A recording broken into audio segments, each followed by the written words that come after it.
Umefikisha mahakamani Bwana Benedict Ngonyani kwa tuhuma za kuitumia vibaya mtandao ya Facebook na WhatsApp kueneza taarifa za uongo kuwa mkuu wa majeshi ya ulinzi Jenerali Davis Mwamunyange amelazwa Nairobi kwa madai ya kulishwa chakula chenye sumu. Ifuatayo ni taarifa kamili.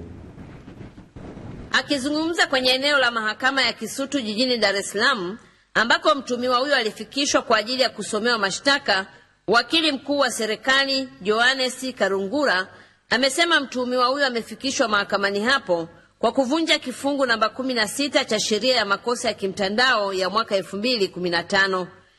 Sheria hiyo ijulikanayo kwa lugha ya Kiingereza cyber crime inakataza kusambaza ujumbe, taarifa au data za uongo au zisizothibitishwa kwa njia ya mtandao.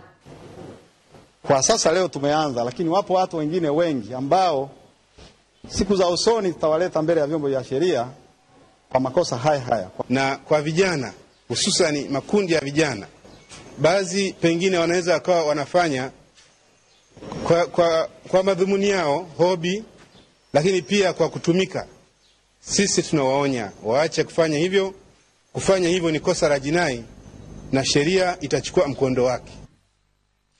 Wakati huo huo, serikali imewafikisha watuhumiwa 5 katika mahakama ya Kisutu jijini Dar es Salaam, mmoja raia wa Afrika ya Kusini, mmoja raia wa China na 3 kutoka Pakistan kwa kosa la kuiba kwa njia ya kimtandao, uwizi wenye thamani ya karibu shilingi bilioni 1 fedha za Kitanzania.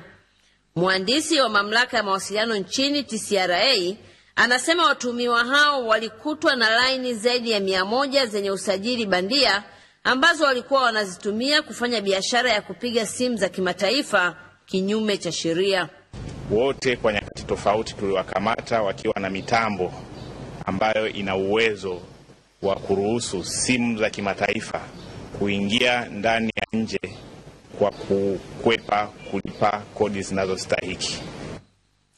Mtuhumiwa Benedict Angelo Ngonyani ambaye amenyimwa dhamana kutokana na aina la kosa alilofanya la kuvunja sheria ya kimtandao ya mwaka 2015 alikamatwa Septemba 25 mwaka huu kwa ushirikiano wa mamlaka ya mawasiliano nchini, jeshi la polisi na vyombo vya ulinzi na usalama.